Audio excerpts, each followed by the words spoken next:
If your house is anything like mine, fresh strawberries don't last more than a day. But today I'm showing you 2 irresistible ways to make strawberries the star of your desserts. We're making a bright, buttery strawberry lemon shortcake and a strawberry crisp with a crumble topping that just takes it to the next level. These are easy, crowd-pleasing, and perfect for when you want to treat your family, or when you want to sneak a little something sweet in for yourself after the chaos of bedtime routines. If you enjoy this video, don't forget to like and subscribe. And now let's grab some berries before the kids eat them all, and let's bake something delicious together. First up, we are going to make our strawberry lemon shortbread, or shortcake. So we're gonna preheat our oven to 350 so that way it is ready to go when we need it. Okay, so getting my bowl out, and then I'm gonna get all of the rest of our ingredients.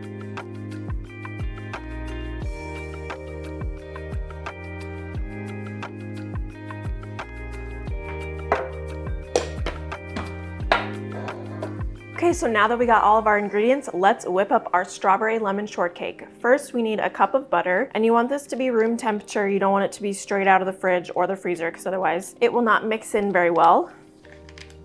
And if you forget to let your butter set out, don't be afraid to pop it in the microwave for like 15 seconds and just get it a little less hard. Perfect, our oven is done preheating, but we're not ready yet, so we gotta keep going. And I like using honey instead of white granulated sugar. So we are using 2/3 cup honey in this recipe.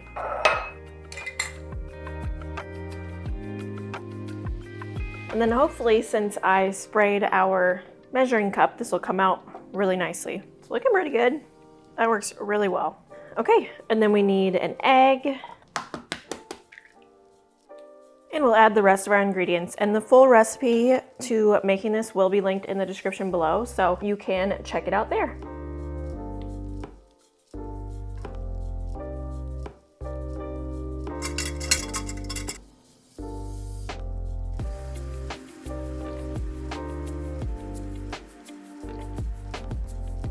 And for the strawberries, we want to toss them in a bit of flour before we add them in here, because the flour will keep them from sinking to the bottom or getting really wet.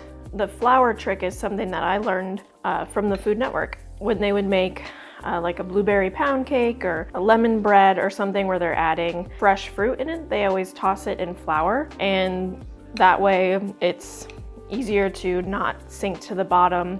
It'll be nice and dispersed throughout your cake. Okay, so we are gonna mix our batter together, and then we'll just lightly toss in our strawberries once we get everything mixed, because we don't wanna crush our strawberries by using the mixer.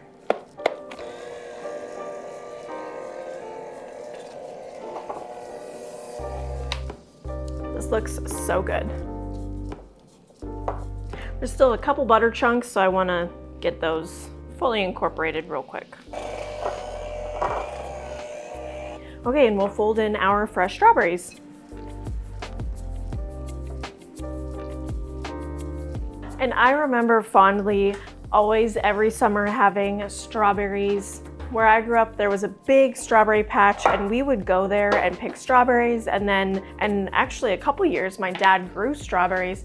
So we had fresh strawberries at our house in the garden, and then we always had rhubarb too. So a lot of times my mom would make like a strawberry rhubarb crisp or something. So it's just fun now that I'm a mom, thinking back on all the things I did as a kid, and like once baby's a little older, plus our toddler is a little older, going strawberry picking, teaching them how to can or bake. Just something I look forward to.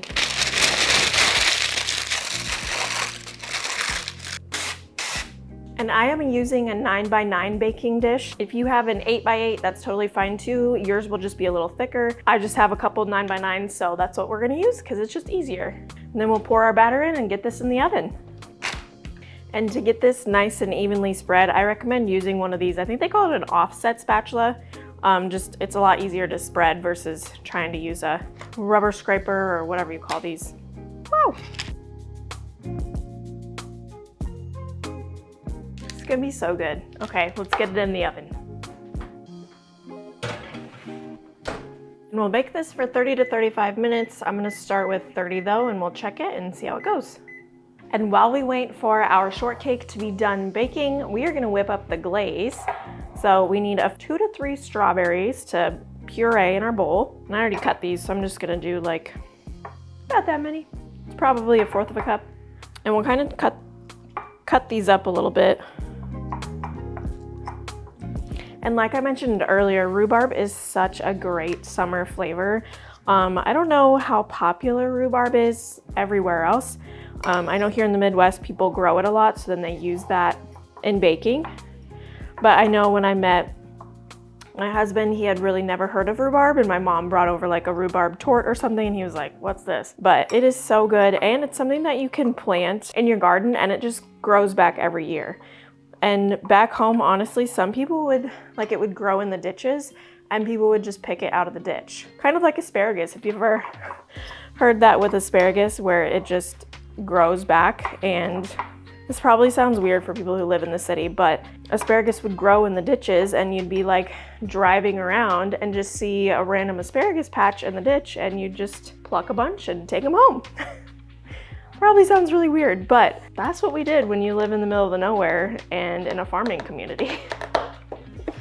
And people would like go asparagus picking, looking in ditches for asparagus. So I don't know, do you guys have any like weird things where you are of what you guys do? Or have you done that before? Are you like, oh yeah, whoops. Oh yeah, we've gone asparagus picking in ditches before, or is that just me and that's weird? Okay, so I've got my strawberries in a nice little puree. We're gonna add a tablespoon of lemon juice and then 1 cup of powdered sugar. And this is a pretty basic staple for making a glaze. If you ever need one for a bread or something easy for cinnamon rolls or just whatever you're baking, if you have powdered sugar and milk, you can go ahead and just use those 2 ingredients and you can make a glaze for whatever you're baking. But if you wanna take it up a level, you can add a little puree of fruit like we're doing, or instead of milk, doing lemon juice or lime juice. But that's pretty much the basics of making a glaze, and it's really easy.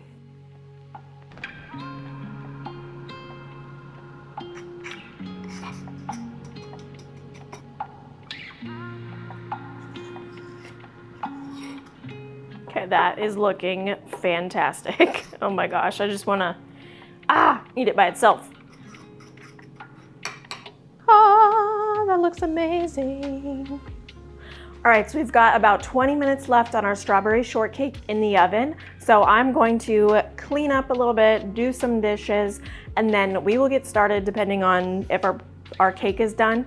Otherwise, we will get started on making our strawberry crisp. Yum, yum, yum. So it looks good, but let's double check with the toothpick first. Oh yeah, that's nice. I'm gonna let this sit out. We won't add our glaze yet. We want it to cool a little bit before adding our glaze, but this looks fantastic. All right, let's move on to our strawberry crisp. I always love a good crisp, whether it's an apple crisp, a blueberry crisp, whatever kind of fruit crisp.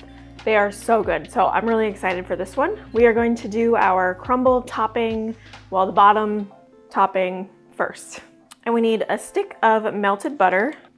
We'll stick it in the microwave. And while the butter is melting, we will mix our flour and our oats together.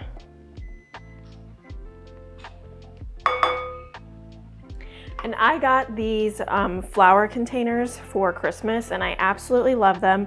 Just had them on my Amazon wish list. I have 4 of them. 1 for bread flour, 1 for all-purpose flour, 1 for wheat flour, and then 1 for sugar. And they are so nice. They have a good seal on them. They're just airtight and they're perfect. So I highly recommend if you are in the market for some organization stuff, I'll link these below because they are amazing for your baking supplies. They even be good, put like beans in there, oats, lots of different stuff. I love them. And then we need 3/4 cup of our oats.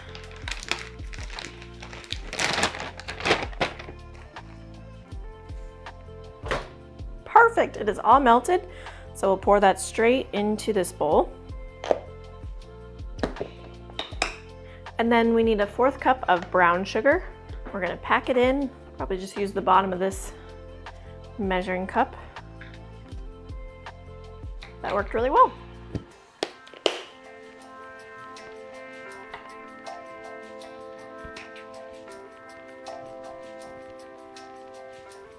Okay, so we've got all of our crumble ingredients together. I'm gonna go ahead and mix this, and I'm gonna try using a spatula.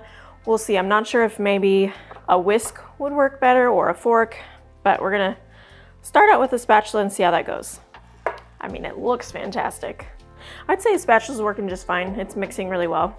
All right, let's get our baking pan ready because we are gonna layer this on the bottom. And again, I'm using my other 9x9-inch baking pan. And I'm gonna keep 1 cup of this out and we'll sprinkle it over top of the strawberry mixture. So it's gonna be layered like the bottom crust, then the strawberry puree stuff, and then crumble mixture on top.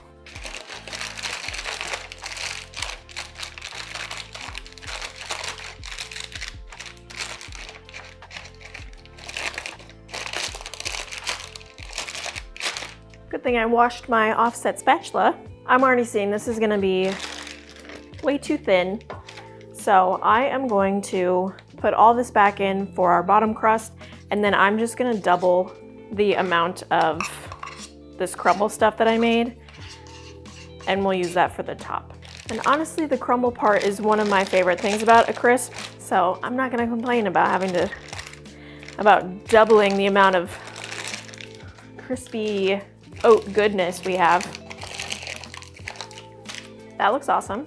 I'm gonna go ahead and quickly whip up another batch of this. I might just do half instead of doing a full, and then we will do our strawberry puree. Actually, so I don't have to do as many dishes, we'll do our strawberry stuff first, pour it in, and then I'll mix up another layer for the crumble topping.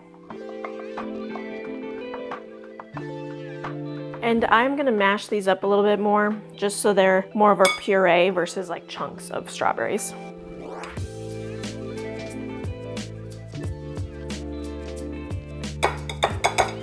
Oh yeah, this is working way better. So my potato masher wasn't really getting, I think I need a bigger bowl to use that. Wasn't really mashing them at the bottom, so I got out my pastry blender. And this is working really well.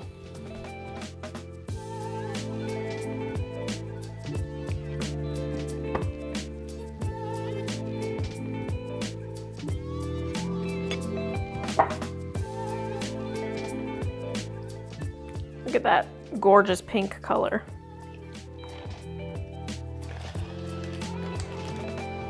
Okay, this is gonna be seriously so good. I'm gonna whip up another batch of our granola bottom to crumble over the top, and then we are gonna put this in the oven.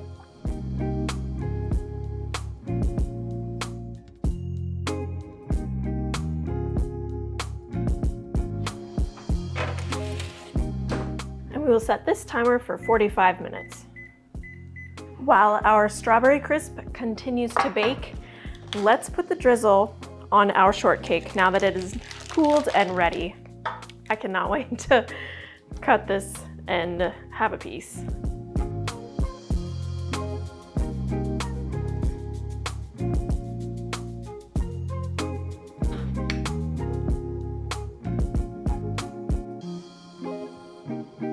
All right, friends, I'm gonna be honest with you. After pouring that glaze on here, I was like, this looks really liquidy.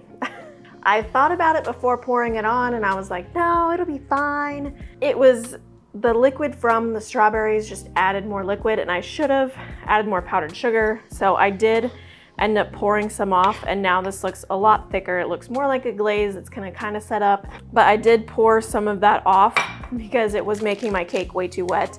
And I threw it back in the oven for like 6 minutes. That happens to the best of us. There's always things you gotta trial and error, and sometimes it doesn't go as planned. Although my cake is still gonna taste really good. It'll probably taste even better now because there's some strawberry juice soaked down into the cake. So it'll be fine, but just wanted to be totally honest with you guys that I'm not perfect. And no one is, actually, no one is. But just if you see that like your glaze looks too liquidy, add more powdered sugar, stir it up again. Once it gets more of a nice, smoother texture, something that is gonna really sit. Mine just looked like a lot of strawberry juice before. I should have known it. And I just was like, no, it'll be fine. Now we're gonna let the cake set again because it's warmed up, and then we'll pour the glaze on. And our strawberry crisp is still in the oven. It still has like 30 minutes to go, but it's looking really good, so I'm excited for that one.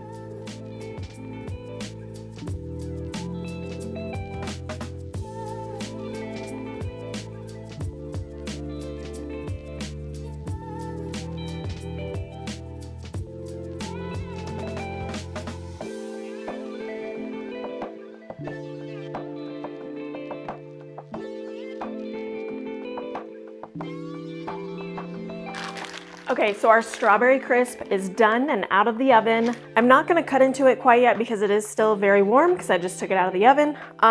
But it did have lots of nice bubbles around the edge where the strawberry was bubbling up, so that's how you know it is done. Also, I took a toothpick to some of the crumble parts just to make sure that was nice and cooked and stuck it all the way through, and it came out clean. So I'm excited for that one. It looks delicious and I'm sure it will taste delicious too.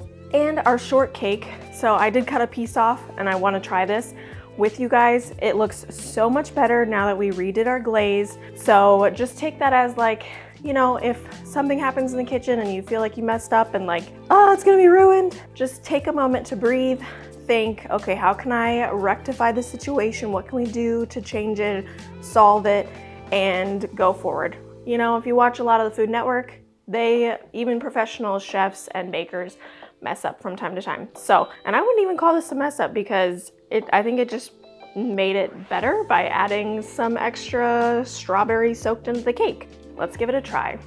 I can see that adding the flour to the outside of our strawberries really helped because they didn't all just sink to the bottom. They're nice and dispersed in the layers. That is good. That is very good. Hint of lemon. And the strawberry is just so nicely mixed through. It is moist. It is a beautiful cake. It is not dry at all. Make sure if you guys go strawberry picking or you just get some fruit at the store, make sure and try these. The recipes will be linked in the description below so you can try them yourselves, and I promise that you will love them. If you enjoyed this video and got something useful out of it, I would so appreciate it if you'd like and subscribe and come back again later. I have a couple playlists and a video linked here. Make sure to check those out for some other recipes and tips along the way. And I will see you again next time. Thanks, y'all. Bye.